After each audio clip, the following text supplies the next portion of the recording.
Hey everyone, Rich Monroe here with BNB Investing Group. Thanks for jumping on this week. As usual, BNB Investing Group is working with investors to help them grow a scalable business. And we navigate the strategies of either doing acquisitions, leasing properties, or managing properties. And so if you're ready to start a scalable business, feel free to reach out to me directly. If you're ready to take action, we'll have a quick call and check in and see if what we're doing here can assist with your process. So super excited today. I've got Kirby Atwell on here with us from Living Off Rentals, and we're going to dive into his experiences, how he got started with short-term rentals, and talk a little bit about how he's helping investor clients as well with growing a scalable business and going after profitable cash flowing properties. So Kirby, thanks so much for jumping on. It's awesome to be here, Rich. Thanks. Yeah. Give us a little background on how you got started, and we'll go from there. Cool. Yeah. So I am from the Chicago area originally, and I kind of grew up having a little bit of a rich dad, poor dad experience in my household. So my mom owned an insurance brokerage, an independent insurance brokerage where she started when we were real little and zero clients, and it was very eat what you kill, and you set your own hours, and just went out and started growing her business. And then my dad worked for the park district. So he had a city job, very, secure 9 to 5, and got paid on the 1st and 15th and had a retirement and all that. So I kind of got to see both sides of the coin there. And I was always really drawn toward my mom's business and that whole idea that the harder I work, the more I can make. I'm not constrained by a W-2 income. And so I knew that was what I wanted to do, but then I also knew I wanted to serve in the military first. A lot of my family had served in the military. So I ended up going to West Point, and then I served for 6 years as an officer in the Army after that, and then got out and jumped into real estate pretty much full time after that.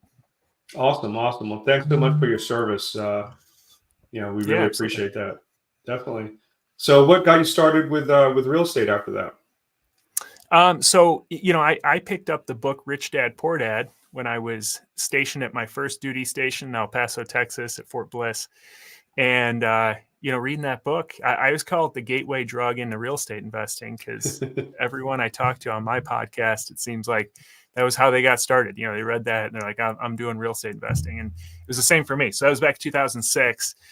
And after that, I was like, I'm going to go buy real estate. So it was like a week later after that, I put an offer in on my first rental property in El Paso, and learned a lot on that one. And then just continued to learn from there. And that's what got me started. And you did a lot of rehabs too before you started rentals, or? I did. Yep. Yeah. And I'll go over that in the presentation a little bit, but the things that I learned from flipping, because I flipped for 5 years after I left the Army. I flipped for 5 years and learned a lot, but I knew it wasn't going to be the thing that got me to freedom. So then I switched into these higher cash flowing properties, and it's been a game changer. No, that's awesome. So, we have very similar backgrounds. I did a lot of rehabs as well. And, it just became work. It became a job, and it was a constant grind, trying to get that property finished, get it listed, get everybody paid off, and on to the next one. And, it wasn't a tough choice for me to kind of shift over and, focus into the short-term rental space for sure. Yeah, absolutely. So, we can dig right into the presentation. Let's see here. Cool. Yeah, so let me move a few things on my screen here. Yeah, so I'll go ahead and jump right in then. So as Rich said, I'm Kirby Atwell, and I host the Living Off Rentals podcast. So you can check that out. I've had about 225 guests on at this point, and lots of smart people to learn from. But today, what I want to talk about is going from $0 to $10,000 of net cash flow, and using a niche or a strategy that's literally changed my life. And that is these low cost short-term rentals. And to get there, there's really 3 steps involved. So I'm going to talk a lot about how to pick that right property, the ideal property, then the location where this works the absolute best, and then creating the right systems to make sure that you make the highest cash flow you possibly can. And as we kind of just talked about, I have the unique experience of leaving my full-time job to go into real estate twice. And the first time I did it the wrong way. That was in 2011. It was the very difficult way to do it. So I have that experience. And then in 10 years later, 2021, is when I left the second time. And it's been a lot lower stress, a lot more successful process. And so I want to share with you some of the differences. So in 2021, like I talked about, I was in the military, in 2011, I was in the military, decided that I was going to get out and do real estate full time. I purchased a couple rental properties when I was in the Army. But, once I left my full-time job in the military, all of a sudden I didn't have the ability to get longer term financing. And so I decided to start a flipping company. So moved back home to Chicago and partnered with a couple buddies from high school. And we started this flipping company. My dad was involved as well. He had just retired. And so he helped us out. And we kind of just learned as we grew. And we started with just a couple properties. And then we started growing the volume and the size of the deals. And over the next 5 years, we flipped just over 70 properties around the Chicago area. And I learned a lot about having a house flipping business. And I'm not against flipping houses. I think if an opportune flip comes up, take it. I still do flips here and there, but there's a huge difference between doing an opportune flip and having to do 4 or 5 flips a month because your entire business relies on that income. And that's a different setup. And what I realized is that it's a very time intensive and labor intensive process, and that it's a hard thing to systematize because every property is different. And so you're always working with different contractors. And so a lot can go wrong, and there's slim margins that are unforgiving with flipping. And then at the end of the day, after you've gone through all this, you're only paid one time and you got to start all over. So this is what our cycle looked like. We would put out we'd spend a whole bunch of money for marketing. Then we'd have to meet with or field a ton of calls, then meet with the top prospects of sellers, then finally, negotiate a deal. Then we'd go through the whole rehab process, and then we'd go through the staging and selling process. And hopefully we would make some money if everything went as planned. And then we pay taxes at the highest tax rate on the money that we made. And then anything left over, it felt like we just put right back into more marketing, paying our staff, paying the overhead for the office. And we just took enough to survive on. And it was this constant cycle that, eventually I felt like, I was going to die on this treadmill, that I'd never get off this thing and never get ahead, because we kept thinking, oh, we'll just do more deals and bigger deals and that'll get us ahead. But it was the same cycle. So it was 2016, finally, after 5 years. I'm a slow learner. And we were expecting our first child, which is Rex there in the middle. And, it caused me to start asking different questions, around what I want in life. And, it took me back to 10 years prior to 2006 when I read Rich Dad, Poor Dad for the first time.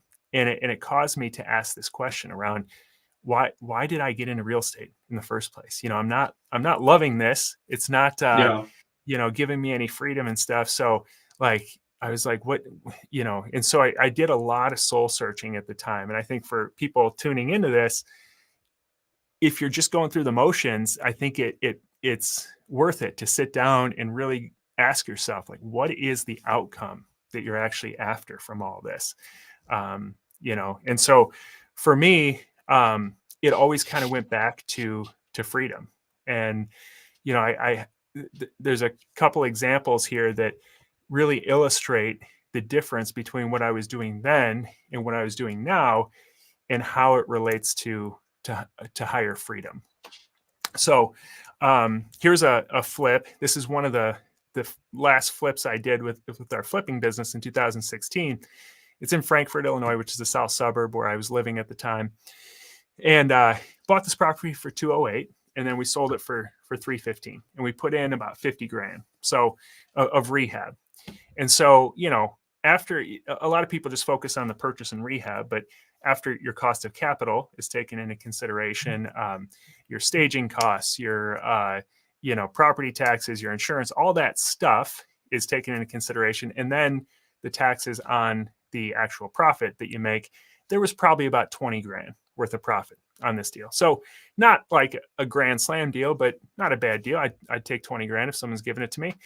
And but a lot of people like focus on, well, I made 20 grand, and they think of it as like a one day they made this amount. It was a 6-month process to get there. So when you're flipping, you have to really look back over that 6 months and say, okay, how much per month did I actually make while going through this labor intensive and risky process of rehabbing a property. And so did the calculation. That's like, just over 3 grand a month. So, not terrible, but, it was a lot of work, and then you have to start over. So I compare that then to my strategy that I do now, these low cost short-term rentals. And this is a property that I own now, and we bought it in 2020, and it's very similar numbers to what I just showed you, higher rehab cost, because this thing was super nasty. We took like 8 dumpster loads of garbage out of this thing, and we found a pool in the backyard that we didn't know was there after we started cleaning out the backyard. So yeah, those are usually more of a headache to find a pool than it is for a luxury, because it's usually either got to fill it up with dirt or you got to take it apart and get rid of it. Exactly. Yeah, exactly. And it was just a jungle back there. So it was, we got rid of it. And so we put, we bought it for 75,000, put in around 100,000, plus we furnished it. And so it took about the same amount of time, about 6 months. And instead of selling this, though, what we decided to do is refinance it. So we still had a similar amount of profit as that flip I just showed you, but we still have that profit. It's still sitting in equity. We just refinanced the property. And then we put it on Airbnb, and it's been on Airbnb for the last 3 years now. And this is our booking calendar from 2023. So all the green days are the days that were booked. And in 2023, we brought in $84,800.21. And so when I look at in our expense ratio is just over 50%. In other words, just under half of this is actual net profit after all our expenses. So that's about $40,000 of net income that we made from this property. And so when I look at that across the whole year, that's about the same as what I made per month on that flip. Right. But at the same time, that's coming from cash flow. So it's not coming from the profit on the flip. It's coming consistently month over month from cash flow. And that will just continue in a perpetuity. And I don't have to go out and find another flip deal to continue to make that. And on top of that, I still have that original profit in equity, plus the fact that this property's increased in value over $100,000 since it was refinanced back in 2020. So such a better system. And that's, to me, how you get to freedom.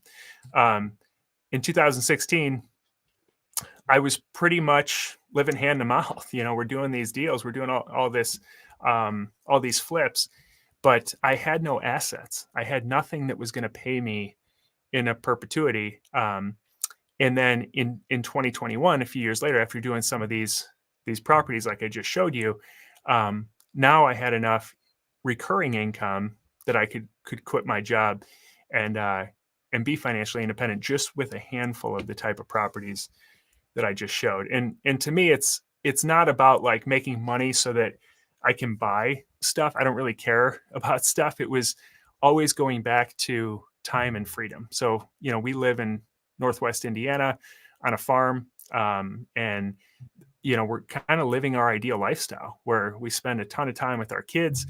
We get to, kind of set our lifestyle by design. Last year, this is a picture from Costa Rica. We went for a month last winter. to Costa Rica, and I worked from there, and could do the exact same thing that I do here in Indiana and manage our properties from there. And we just got back a couple weeks ago from Florida, where we're building a couple of duplexes that are going to follow a similar model, and we'll use those as well.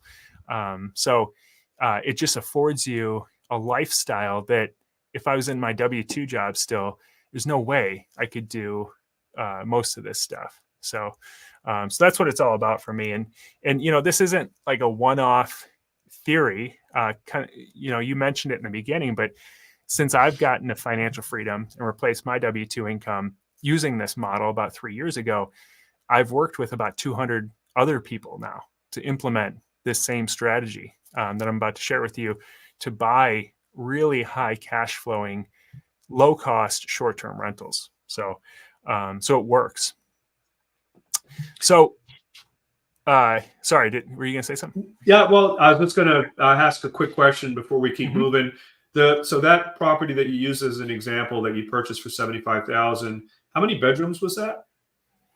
It's a split level. And when we bought it, a split level is like where you walk in and you can either go down to the basement or you can go up to the main living area.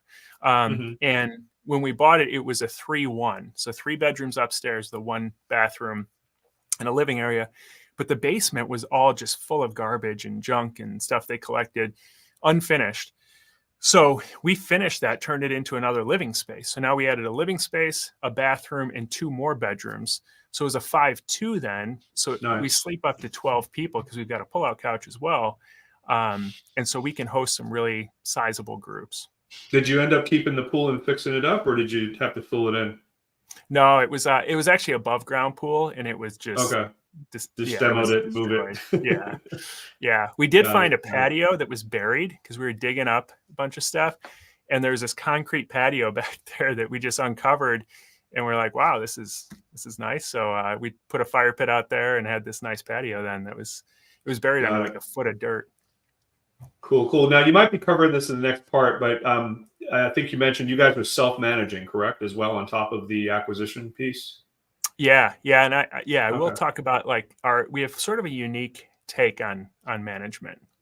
Okay, cool. I'll let you keep moving then. Cool. Yeah. Those of you guys that are jumping on, just make sure if you could throw a quick yes in the comments so you can hear us okay, and then feel free to throw any questions out. We'll try to save some time towards the end to answer any questions you guys might have of Kirby. Go ahead, awesome. Kirby. Cool. Yeah. So let's dive into the steps in this process then. So I'm going to talk through the 3 steps. First one, starting with picking the ideal property.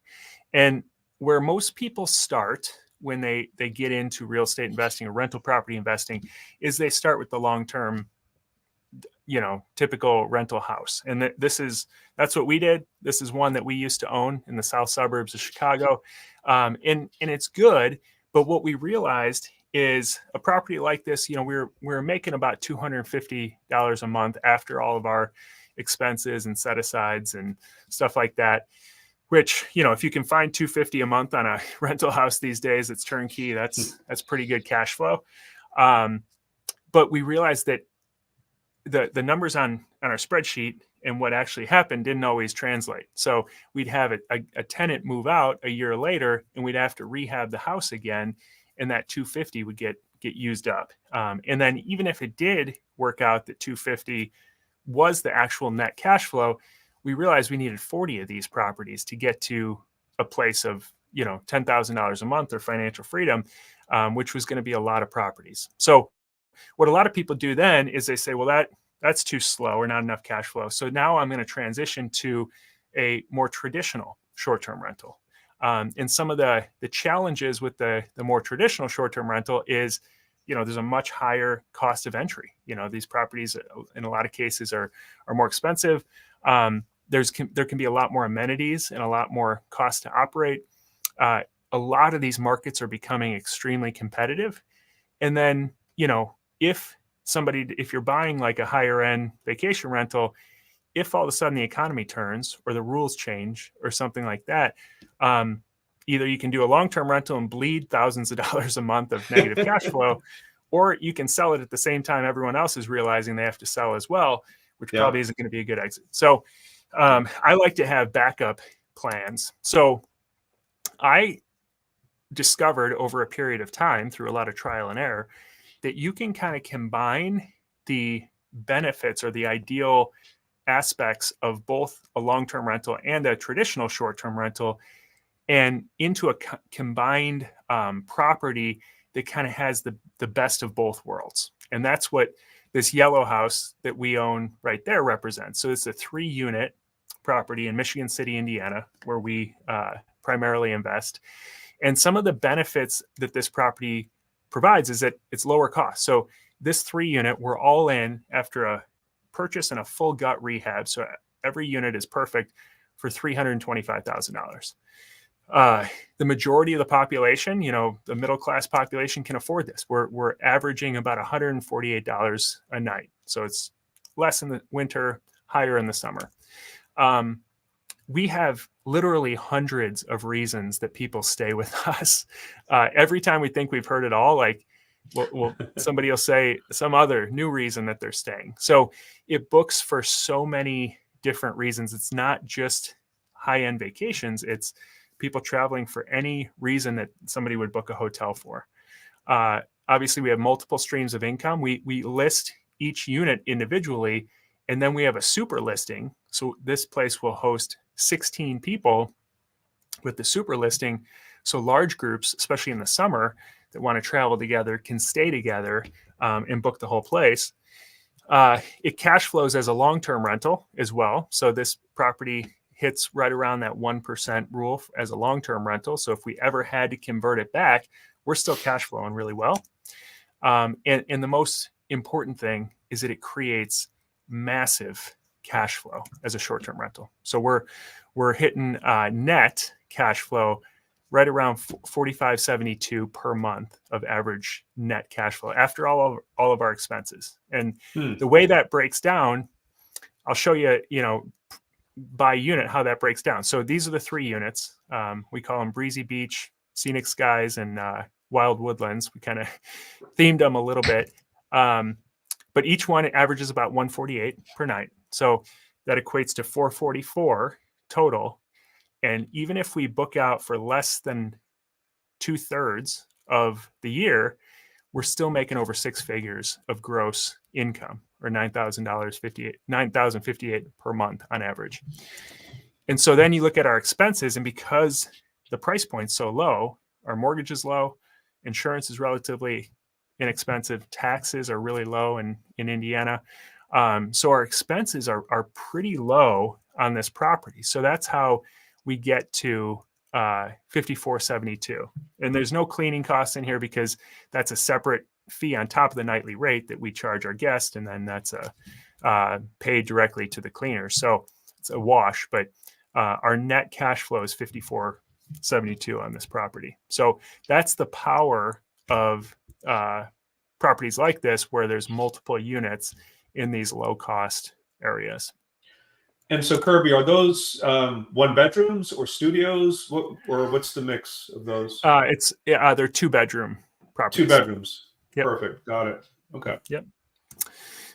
Dan, who I work with, is another great example of a property that another great example of a guy who just bought a property that fits this model. And he's doing it in Milwaukee, Wisconsin, close to where he lives. He just bought this duplex on Park Hill Avenue, Milwaukee.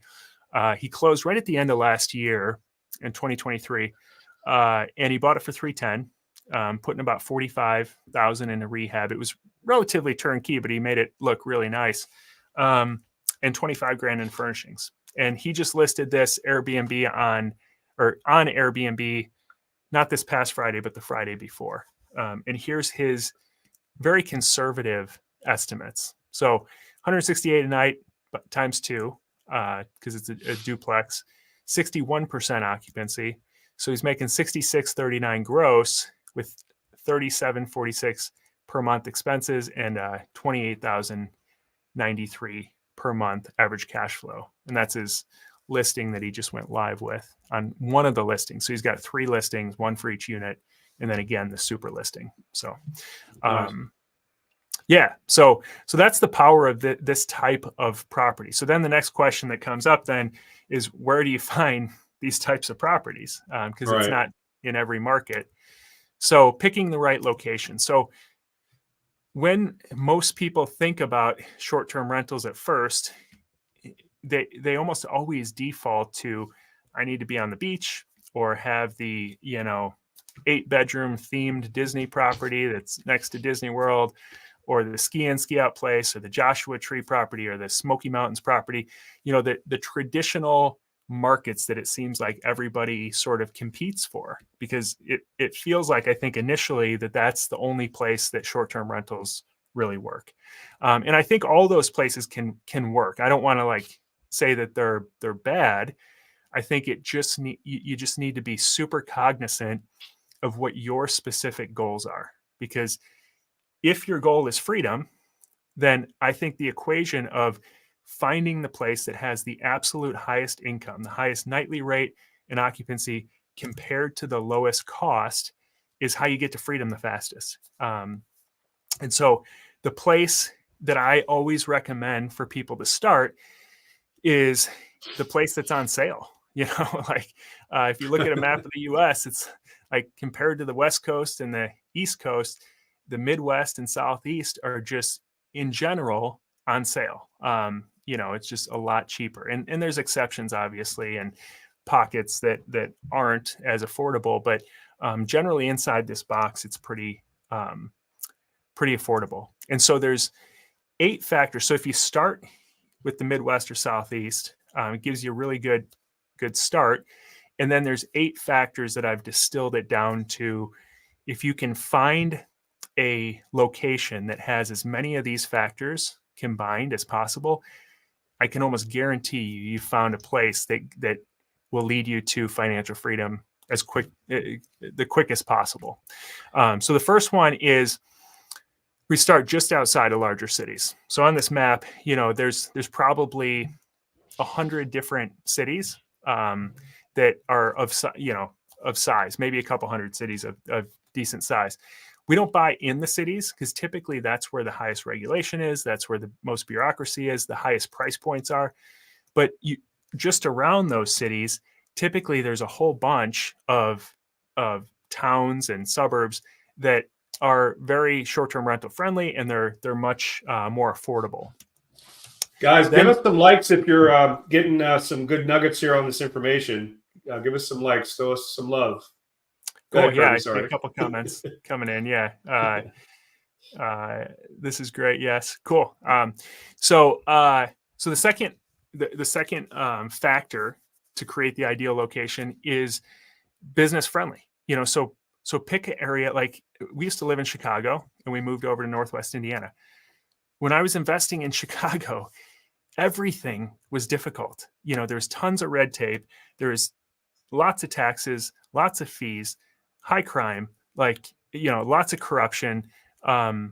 It was just difficult to get anything done. And so I moved over to Northwest Indiana, and it's like the opposite. There's just a lot lower regulation, a lot less fees, a lot less taxes. It's just so much easier to run your business and build a business. So if you've got the option, pick a business friendly area.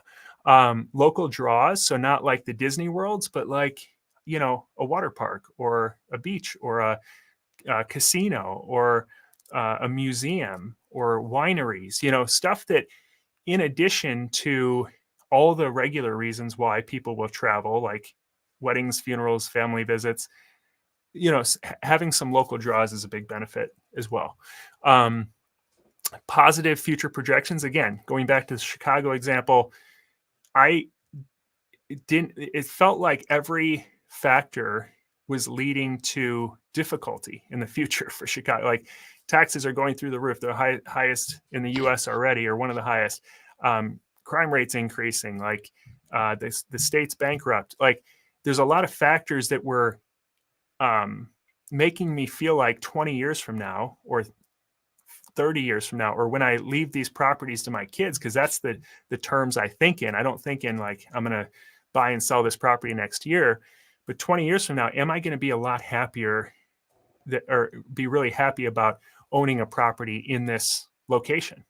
And not that Northwest Indiana is the perfect location, but all the factors are kind of going in the opposite direction here.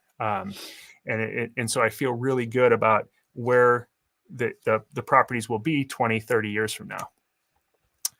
Short-term rental friendly rules. I think if you just read mainstream media, you're going to think that short-term rentals are banned and everywhere, and that it's a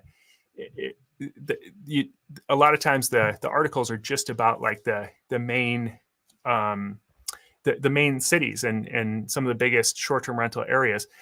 Meanwhile, there's tons of areas that are actually really short-term rental friendly. They're inviting to short-term rentals, like where we invest. They had a city council meeting saying, should we make rules around short-term rentals? And they're like, we love short-term rentals. It's helped revitalize our city and bring more people in. And that's where I want to invest, because they make it easy. There's no fee. There's no inspection. There's no cap. There's no, it's a great environment to invest in. Properties that work as long-term rentals, like I talked about. And then this last two are sort of a combination. So again, going back to that ratio. So you're looking for the ratio. You can Google in any area to find out what the average purchase price is for that area. And then you can go on AirDNA and figure out what the average income is for that area. So the combination of average nightly rate and average occupancy. And that tells you what income you can expect. So you're looking for the ratio that's most in your favor. So if you can find that where it's most affordable and still has a high income level, which these aren't correlated. A lot of people think, well, if I'm buying in an inexpensive area, then it's going to be a low nightly rate and occupancy. That's not true. There's a lot of places where there's local draws that are super affordable.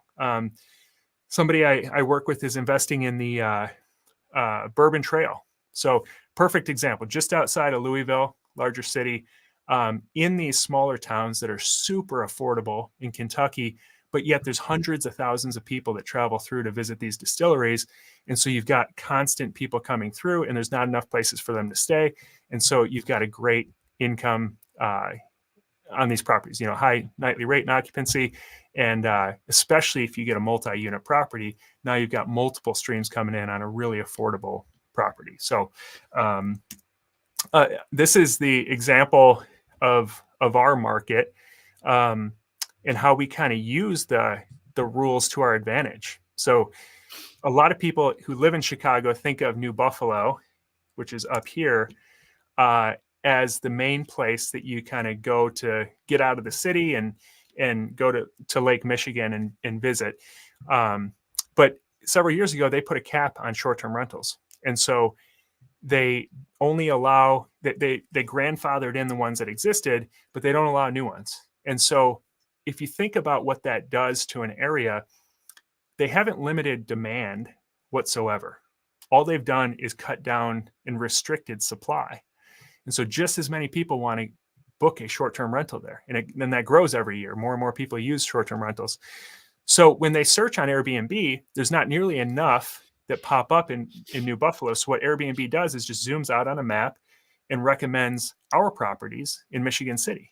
And so we get all that spillover demand in Michigan City that used to or would have gone to New Buffalo. And, it helps the business owners in Michigan City because people aren't going to drive to New Buffalo to have dinner, and so get a lot more traffic in Michigan City. So this exists all over the place. Anywhere where they've restricted or made rules around short-term rentals, which Atlanta, where you're at, Rich, is another example of this, where the rule is people can only own 2 Airbnbs or short-term rentals, and one must be the primary residence. You must be a resident of Atlanta. You must pay a $150 annual permit fee and an 8% annual tax or rental tax. So, I've heard that this isn't really enforced heavily, but still, it's tough to build a business in a place where, you're always worried if they're going to crack down. And so, but that just applies to you can see the outline of the city of Atlanta, and then all around the suburbs here, which, I'm not super familiar with because I've only been there a few times, but I can guarantee you that a ton of these towns are very short-term rental friendly or don't have restrictions like that. And so just as many people want to visit Atlanta and want to book a short-term rental. And so where does that spillover demand go? to people who own just outside of that city. So it's a great way to kind of use those rules to your advantage. Yeah, no, and a quick update on Atlanta, because I'm actually the president of a nonprofit that is currently negotiating with the city to Perfect. redo those rules. So you're right; they haven't been enforcing it because they've been kicking the can down the road, and we're getting close to renegotiating terms with them. They are going to be stripping away the primary residency component, Nice. and then we're looking at more of a global cap proposal versus the limitation on 2. So. We're optimistic that that's going to change, but you're absolutely right. There's a lot of markets that are very similar to this. Orlando is another good example of that, where you've got Disney down there, but you've got Kissimmee that like you described, welcomes short-term rentals. So there's like 17,000 listings in Kissimmee because they recognize the tax revenue and the benefit of having folks come in for that. And so it's definitely a good thing in each market. So a quick question, when you are looking at your different markets here and your target areas, is your starting point and preference multifamily, duplexes, triplexes, and quads, or are you indifferent to that? Absolutely. Yeah. It doesn't have to be traditional. I think that's where, when I say multi-unit, that's where most people's head goes, is like the traditional side-by-side duplex or one up, one down, or triplex. But any property that has multiple streams of income. So it could be a property with a finished 2-car garage, and so you got 2 units coming in. If it's in a relatively affordable area, you're getting it for a low expense ratio, but you've got these multiple streams of income. The net cash flow overall is just substantially higher, and it could be a pool house in the back. It could be a finished basement. It could be a tree house. I mean, you can get super creative. I'm standing in our barn on our farm, and we built one in the corner of the barn. And so I've got my podcast studio out here. My wife has an antique shop in part of it. We've got a gym on one side. And then we built this 800 square foot Airbnb that sleeps 6.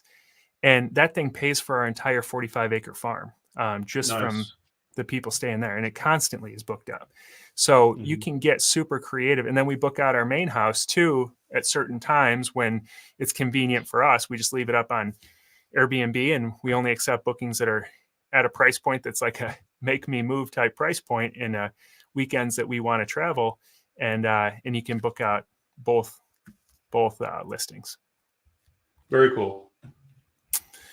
Yeah, so that's the location that's sort of ideal for this strategy. And then the final component is just setting up the right systems. And like you mentioned, we do self-manage, but what I've seen is that a lot of times people consider self-manage as them doing everything. And I've seen a lot of people get sort of burnt out because it can be time intensive if you're doing everything. It can be stressful. It was for us in the beginning. Like, we learned a lot doing everything ourselves. And you can never really turn off with short-term rentals because you have guests staying there. So a lot of people then go, well, this kind of sucks. I don't have much freedom here. And so then they go and hire a professional manager, and they pay 25% of their gross revenue. And then in a lot of cases, that professional manager isn't as good as they are because they've got 100 properties to manage, and you're just kind of a number. So, what I see is people end up choosing between either time freedom or financial freedom. And it's kind of ridiculous because the whole point was getting to a place of freedom. That's why you got into this business in the first place. So, as you probably noticed, I don't really like binary decisions where it's like either A or B. I like to combine the best of both worlds into a strategy. And so if you buy the right short-term rentals, it allows you to combine elements of both, self-management and professional property management into a low-cost, high-touch system that provides you with time and a really high cash-flowing property. And the way we do this is that we define, and we didn't do this the first year, and it caused a lot of stress. But since then, we've defined absolutely everything that could potentially come up boots on the ground. And they're assigned to one of two people. So we have the handyman or utility person, as we call them. It's kind of like a handyman plus. And we've got our cleaners, which go beyond just typical cleanings. And we've defined everything that each one is responsible for, from supply restocking to landscaping, touch-ups between guests. If a guest shows up at 10 o'clock at night and they can't log on to Wi-Fi, who's responsible for that? Because that's going to come up. Even though it doesn't come up often, it's going to come up. So what happens if at 2 a.m. a pipe bursts? What happens when we're furnishing a new property? Who's responsible for that? So once you've defined all this stuff, the scary part is when it's not defined, because then it feels like, oh, all this stuff can happen. Well, once it's all been defined and assigned to a person who's responsible for it, it's no longer scary, because that's just their role. And if you look at the cost difference when you set up a system like this, I just pulled an example property. This is our analyzer tool, and I just did a screenshot of the expenses. This property brings in around $7,500 of gross income, and here's the expenses, an expense breakdown. So you can see what the mortgage is, taxes, insurance, all that stuff, utilities, Wi-Fi, snow removal, consumables. So with $4,600 of expenses, we're making a net income of close to $3,000.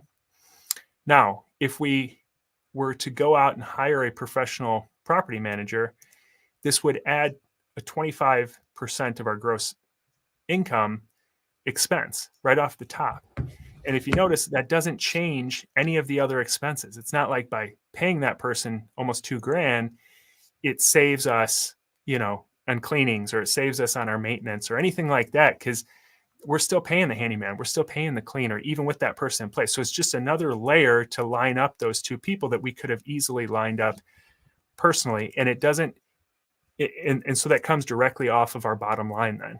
So that 1875, so our net cash flow then goes from almost 3,000 to 1,000. So it's cut to a third of what it was. So if you think about from a freedom perspective, a financial freedom perspective, how much longer it takes you to get there when you add that in, as opposed to just having some good systems to do that yourself. Makes perfect sense. Cool. So to tie it all together, I want to share an example of somebody who's doing this right now, because he just closed on this property yesterday. So Alvaro is somebody I work with, and he just bought this property in Battle Creek, Michigan yesterday, and he followed my system, and he bought this. It's a 2-unit, and these are the listing pictures, so you can see it's pretty turnkey. They just rehabbed it, and here's the numbers. Here's how this one's going to work for him. So he bought it for $165,000. And again, pretty turnkey. He's going to put in, some money into to a few updates, cosmetic stuff, and then furnish the property. So about $40,000. So, and then he's going to have a $292 average daily rate between the two properties. So not like an extraordinary average daily rate, and also not an extraordinary occupancy. We always recommend being as conservative as possible on your projection. So even if this property is sitting vacant for almost half the year, here's still what his numbers look like. So he's making $65,30, and he's netting about $3,000 after all his expenses. So if you think about how long it would take him to get to $10,000 a month of cash flow, it's just 4 of these properties, and he's well over that. I mean, he could make a lot of mistakes and still be at $10,000. Meanwhile, he lives in California, so he's never visited Michigan in his life. He closed yesterday. The keys went to his handyman, and they started the process of getting it all furnished and updated while he still works his full-time job. And so he's gonna manage this process from there. And so if you think about like the difference between a full-time job where you make $12,000 a month, that's about $150,000 annual salary. And if you think about W-2 income compared to actually $12,000 from rentals, it's it probably needs to be $200,000 to be the same because it's taxed so much worse as W-2 income. But instead, owning 4 of these types of properties, you're making net over $12,000 a month. And the amount of work that's involved in doing that, I mean, he could still work his full-time job while doing that. So that's the example of how this strategy can get you to those numbers pretty quickly. Very cool. And so a lot of your clients are basically able to do this in any market, not necessarily in their backyard. Exactly. Yeah, it works whether you're down the street or across the country. And we have properties 20 minutes down the road that I haven't visited in over a year at this point because I treat them as if they're remote and we rely on our system. Yeah, we do the exact same thing for that reason. When you set the first one up, you got to act like you're not the one going to do stuff because you're not always going to have the luxury of being remote, or being close by. So that makes sense. Exactly. Yeah. So just to tie this all up, the big question that comes up for a lot of people is, will this work for me? My question to you is, can you follow steps? Because it's not a get rich quick scheme. It's really just a step-by-step process to get you to freedom in the fastest, most efficient path that I've ever seen. I've done pretty much every type of real estate investing strategy out there.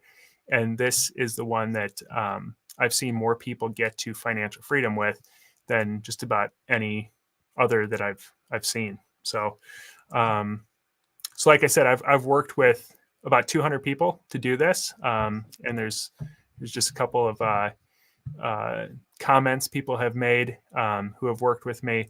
And if you have, I'm willing to answer any questions. And also you can set up a call with me if you're interested in working together on this. I'm more than happy to talk through whether this fits your goals and answer any questions you have.